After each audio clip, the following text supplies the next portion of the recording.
সৌজন্যে modern green city এবং কাজী and কাজী টি।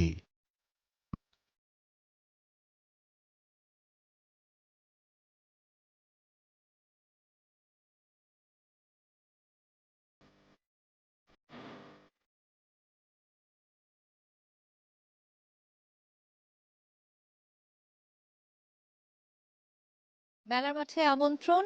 আজ মেলার চতুর্থ দিন আপনাদের সঙ্গে আছি আমি কিশোর জাহান। মেলার মাঠ মানেই হচ্ছে নতুন বইয়ের গন্ধ, নতুন লেখক, পুরনো লেখকদের নতুন বইগুলো সম্পর্কে জানা। আজ যেখানে আছি সেটি হচ্ছে অনন্যা প্রকাশনীর সামনে। ঘুরে ঘুরে দেখব প্রকাশনীগুলো এবং দর্শক যারা আছেন তাদের জানানোর চেষ্টা করব নতুন বই আসলে প্রকাশনীগুলো কি এনেছে, পুরনো বইয়ের ভালো সেল আছে কোনগুলো, সেগুলো একটু জানান। তবে অমর একুশে বইমেলায় আমরা যখন আসি শুধু যে বইয়ের নতুন বইয়ের গন্ধ বা নতুন বই ব্যাপারটা কিন্তু তা না, তার সঙ্গে কিন্তু সেলিব্রিটি আড্ডাটাও হয়ে যায় এবং এখানে এলে সেলিব্রিটি মিস হবে সেটা তো হতেই পারে না। আমরা কিন্তু গায়িকা হিসেবে জানি পুতুল ওনাকে, এবং একই সঙ্গে উনি কিন্তু লেখক এবং বিগত লম্বা সময় ধরে আমরা ওনার নানা লেখা পাচ্ছি। সেই আপুর থেকেই জানার, আপু এবার অমর একুশে বইমেলায় আপনার নতুন কি বই এলো? এবার এলো উপন্যাস। এটা আমার 10ম বছর বই প্রকাশের, 1 দশক হয়ে গেছে এবং খুব বিশেষ সেজন্য এই বছরটা আমার কাছে। এই উপন্যাসের নাম শিল্পী সত্তার ব্যবচ্ছেদ, প্রকাশ করেছে অনন্যা প্রকাশনী। এটা আমার খুব প্রিয় একটা কাজ, মানে গত 10টা কাজের মধ্যে এটা আমার সবচেয়ে প্রাণের কাছাকাছি। আমি অনুভব করতে পারি যে এর প্রতি পরতে পরতে আমি আছি এবং আমার দেখা আরও অনেক শিল্পী জীবন, যেই জীবনের বাস্তবতাগুলো হয়তো দর্শকের কাছে, শ্রোতার কাছে আড়ালেই থেকে যায়, যেটুকু আমরা দেখাই না, যেটুকু আমরা আড়ালে রাখতে পছন্দ করি, সে অন্ধকার অধ্যায়টুকু এখানে আছে এবং সেই সঙ্গে ভীষণভাবে আছে মৃত্যু ভাবনা। কারণ এই উপন্যাসের একটা সড়ক দুর্ঘটনার আবহের মধ্য দিয়ে উপন্যাসটা এগোয়। সেখানে আমি দেখিয়েছি একজন সঙ্গীত শিল্পী যিনি শীতের রাতে ঢাকার বাইরে থেকে ফিরতে এসে কুয়াশার পথে তার সড়ক দুর্ঘটনা হতেই পারে, সেটা খুব স্বাভাবিক ঘটনা, এবং তারপরে তিনি কিন্তু মৃত্যুবরণ করেন না, তিনি মরতে মরতে বেঁচে যান এবং সেই বেঁচে যাওয়াটা আসলে কতখানি অভিশপ্ত এবং কতখানি কঠিন সেই উপাখ্যান আছে এই উপন্যাসে। এবং একজন শিল্পীর পথ চলার প্রাপ্তি অপ্রাপ্তির পরেও উত্থান এবং সেই সঙ্গে বিচ্যুতি, সবকিছুর বেদনা এবং আনন্দ সবটা মিলে উপন্যাসটা। সব মিলিয়ে মানুষ, আসলে সব মিলিয়ে ঘটনা, সব মিলিয়ে উপন্যাস। তারপরে একজন শিল্পীকে যখন পাই তখন আসলে জানতে ইচ্ছে হয় যে আমরা একসময় বলি যে আসলে আমাদের সিনেমা সোনালি দিনের কথা যেমন বলি, আমাদের গানের কথাটাও কিন্তু আমরা সেভাবে বলি, কিন্তু আমরা কি আসলে হারাচ্ছি কিছু? শিল্পী হিসেবে আপনার ভাবনাটা আসলে একটু জানতে চাই। গানের জায়গা থেকে নিশ্চয়ই গানের আমরা এমন একটা সময়ে পথ চলা শুরু করেছি গানের জগতে, আজ থেকে 20 বছর আগে, যে সময়টায় সিডির যুগ তখনও ছিল এবং আমরা দেখেছি সিডি বিলুপ্ত হয়ে এরপরে আমরা ঢুকে গেলাম ইউটিউবে, যেখানে অদৃশ্য হয়ে গেল সব কিছু, হাতে ধরা সিডি চলে গেল, সে আনন্দ চলে গেল, একটা সংকলনে 12টা গান, নতুন গান, সেই গানের আনন্দ চলে গেল। এবং এই যে একটা বিবর্তনের ভিতর দিয়ে আমরা গেলাম, আমরা মনে করি আমরা সবচেয়ে সংকট সময়ের মধ্য দিয়ে পথ চলা শুরু করেছি এবং এখন তো আরও নানান মাধ্যম, সবটাই অদৃশ্য, সবটাই অধরা। তো এখন আর 12টা গান কেউ বের করবার দুঃসাহস করেন না এবং এখন পৃষ্ঠপোষকও নেই সেই অর্থে সঙ্গীত জগতে। এখন প্রত্যেকের পৃষ্ঠপোষক। সেখানে আমি মনে করি শিল্পীদেরকে যথেষ্ট অর্থবান হতে হবে, তা না হলে শিল্পী হিসেবে টিকে থাকার লড়াইটাও এখন অনেক। কারণ একজন শিল্পী নিজে অর্থলগ্নি করে অডিও প্রোডাকশন করবেন, তিনি আবার ভিডিওতেও যদি অর্থলগ্নি করতে হয় তাহলে একটা গানের পিছনে অনেক খরচ হয়ে যায়, তাই না? তো সেইটুকু তো আবার ফেরত আসে না। এই কারণে অনেক ভালো শিল্পী আমাদের চারপাশে, অনেক ভালো ভালো কাজ করা সম্ভব ছিল, কিন্তু সমস্ত কিছু মিলে সামগ্রিক অবস্থার পরিপ্রেক্ষিতে আমাদের আসলে ভালো কাজগুলো বেরোনোর সুযোগ হয় না। আমরা আসলে সোনালি দিনে ফিরতে চাই, আমরাও চাই আরও নতুন কিছু শিল্পী আসুক, ভালো কিছু গান আমরা আবার নতুন করে পাই। অসংখ্য ধন্যবাদ। থেকে সে জানার চেষ্টা করব যে তাদের নতুন কি বই এসছে। তার আগে আসলে একটু দেখতে চাই, আমরা আসলে যখন পুরো মেলা ঘুরছিলাম তখন কিন্তু আসলে বোঝার চেষ্টা করছিলাম যারা আছেন, পাঠক যারা আছেন বা কী ধরনের পাঠক। কারণ বিগত সময়ে আমরা যখন মেলাগুলো ঘুরেছি সে সময় আমরা থ্রিলার পাঠকের বেশ চাহিদা দেখেছি, থ্রিলার পাঠকের সংখ্যাটা বেশ ছিল, সেরকম এক ধরনের চাহিদা দেখেছি। এবারের মেলার পটভূমিতে কিন্তু আমরা জানার চেষ্টা করছিলাম যে কী ধরনের বই আসলে যারা আছেন তারা চেষ্টা করছেন বা খুঁজছেন, পাঠক যারা আছেন তারা খুঁজছেন। লেখকের কাছে যেতে চাই, লেখকের থেকে জানতে চাই আসলে তার লেখার বিষয়ে। হাতে নিয়ে দাঁড়িয়ে আছে বইটির নাম কিন্তু আসলে বেশ মৃত্যুর মানচিত্র। আসলে প্রথমে বইয়ের নামটা নিয়েই জানতে চাই যে নামটি কেন আসলে মানচিত্র কেন মৃত্যু হলো, এবং একই সঙ্গে আসলে কি নিয়ে লেখা বই? আচ্ছা, এই বই পড়লে বোঝা যাবে যে এই নামটা সম্পর্কে আসলে পড়ার পরে বোঝা যাবে যে কেন এই বইয়ের নাম মৃত্যুর মানচিত্র। আসলে আমাদের বাংলাদেশের ইতিহাস তো অনেক বড়, মহাসমুদ্রের মতো। সেই সমুদ্র থেকে এক আজলা জল নিয়েছি মাত্র আমি এখানে। 24-এর গণ অভ্যুত্থানের প্রেক্ষাপটে এই বইয়ে উঠে এসেছে বাংলাদেশের আলো আঁধার সম্পর্কিত অনেক গুরুত্বপূর্ণ ব্যাপার এবং অনেক গুরুত্বপূর্ণ ব্যক্তিদের সম্পর্কে। মূলত এই বই 24-এর গণ অভ্যুত্থানের প্রেক্ষাপটে লেখা হলেও আবরার, আবু বকর এবং সর্বশেষ আবু সাইদ মুগ্ধদের কথা উঠে এসেছে তাজউদ্দিন আহমেদ, সিরাজুল আলম খান, তারপরে কর্নেল ওসমানী সহ অনেক গুরুত্বপূর্ণ ব্যক্তিদের কথা উঠে এসেছে। ভাষা আন্দোলনের সময়ের অনেক গুরুত্বপূর্ণ ইতিহাস। আসলে বাংলাদেশের ইতিহাস তো অনেকটা দেখা যায় যে রাজনৈতিক মদতপুষ্ট ইতিহাসবিদরা তাদের মতো করে সাজায়। তো সেখান থেকে আমি চেষ্টা করেছি যে ইতিহাসের সেই গুরুত্বপূর্ণ যে ব্যাপারগুলো অব্যক্ত রয়েছে ইতিহাসে, সেই গুরুত্বপূর্ণ ব্যাপারগুলো এই বইয়ের মধ্যে নিয়ে আসা। আর জুলাইকে কেন্দ্র করে লেখা, যেহেতু 24-এর গণ অভ্যুত্থানকে কেন্দ্র করে লেখা, সেখান থেকে আমি এই বইয়ের মাধ্যমে আসলে টাটকা ঘটনাটা তুলে ধরার চেষ্টা করেছি।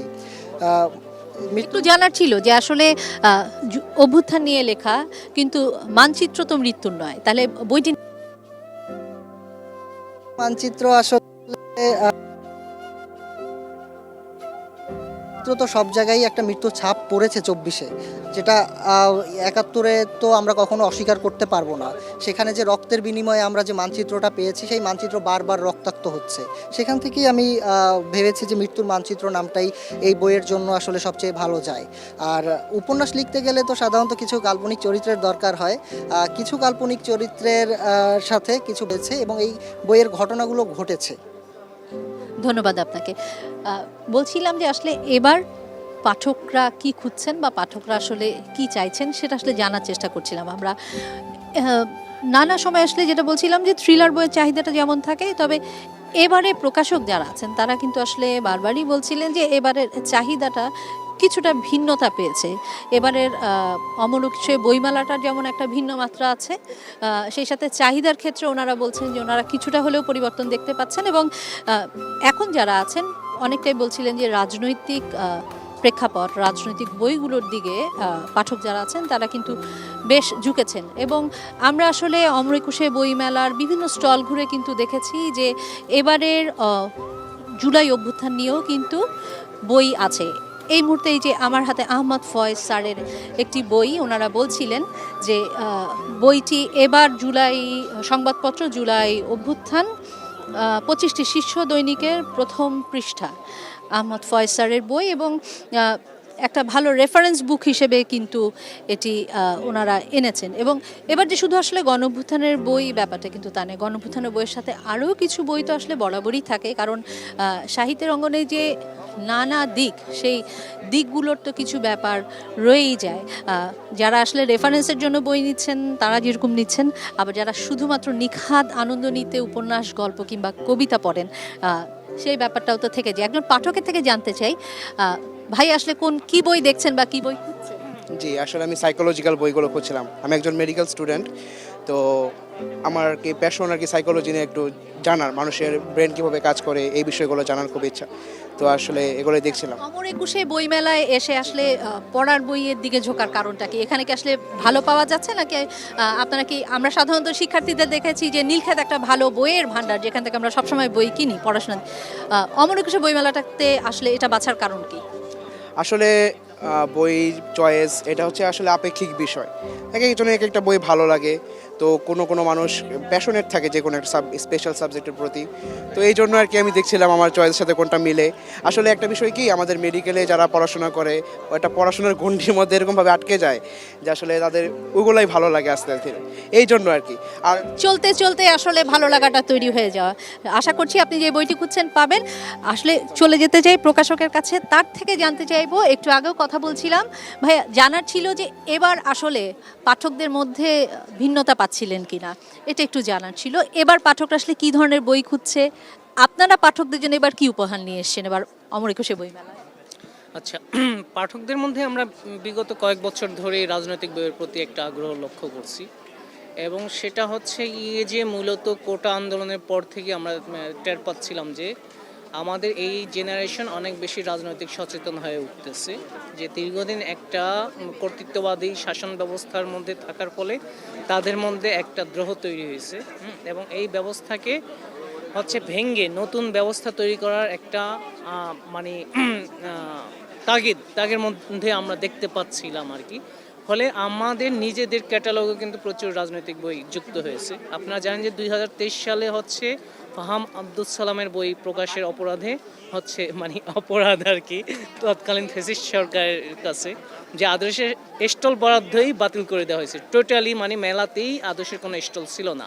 আচ্ছা, তো এখন যেটা হচ্ছে গিয়ে যে এই বছরও আমরা দেখলাম যে প্রচুর মানে মূলত রাজনৈতিক বইগুলি অনেক বেশি চলে, এবং সেই জায়গা থেকে যেমন ধরা যাক যে এই বইটা, এটা হচ্ছে এই বইটা বেশ ভালোই চলতেছে, এবং বইটা কিন্তু বেশ ভালো দামের, 2000 টাকার দাম, কিন্তু তারপর কিন্তু এই বইটা বেশ ভালো চলতেছে।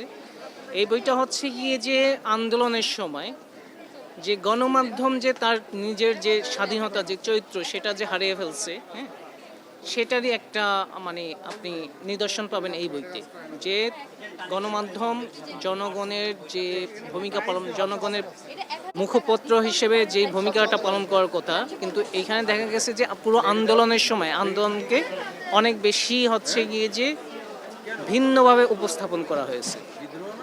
তো এই রকম আর কি, যে নতুন জেনারেশনের মধ্যে অনেক বেশি রাজনৈতিক সচেতনতা বেড়েছে, এবং তারা নন ফিকশন বইটা আমরা দেখি যে অনেক বেশি পড়তেছে। হ্যাঁ, জুলাই অভ্যুত্থানের ওপর ডেফিনেটলি অনেক বই বের হবে, অনেক বই, কিন্তু এত অল্প সময়ের মধ্যে হয়তো অনেক বই কোয়ালিটি বই বের হবে না, এটাও সত্য। এবং আমরাও হচ্ছে প্রায় 80%-এর উপরে পাণ্ডুলিপি রিজেক্ট করে দিচ্ছি কোয়ালিটি ইস্যুতে, যে জুলাই আন্দোলনের উপর এত পাণ্ডুলিপি আসে আমাদের কাছে, রিকোয়েস্ট আসে, যে আমরা আসলে কোয়ালিটির কারণে আগাতে পারতেছি না। তো আর পাঠকদের মধ্যে আমাদের পাইপলাইনে 118টার মতো পাণ্ডুলিপি আছে আর কি। তো এর মধ্যে এখন অধিকাংশ হচ্ছে প্রেসে আছে। ধন্যবাদ আপনাকে। বলছিলাম যে এবার আসলে পাঠক যারা আছেন তাদের কিন্তু কিছুটা পরিবর্তন হয়েছে স্বাদে, এবং সেটা আসলে প্রকাশকরাই বলছিলেন। তবে সব মিলিয়ে যদি এবারের অমর একুশে বইমেলার কথা বলতে হয়, চতুর্থ দিন হিসেবে কিন্তু মেলা অনেকটুকুই জমে উঠেছে।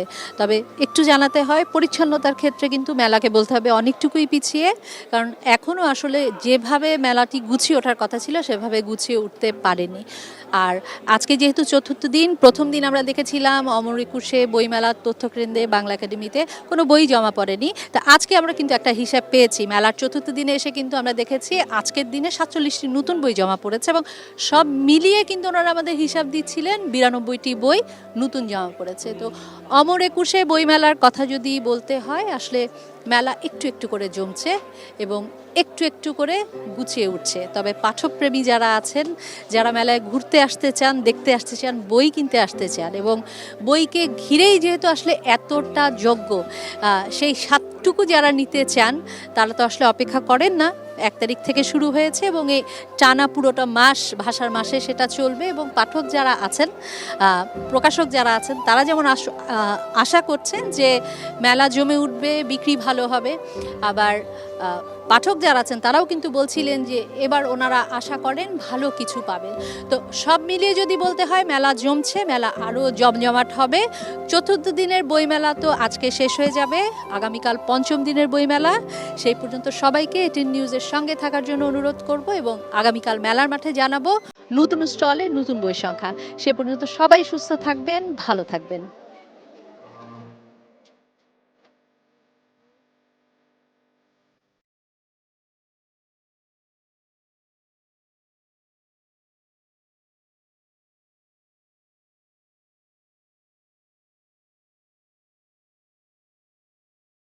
সৌজন্যে মডার্ন গ্রিন সিটি এবং কাজী অ্যান্ড কাজী টি।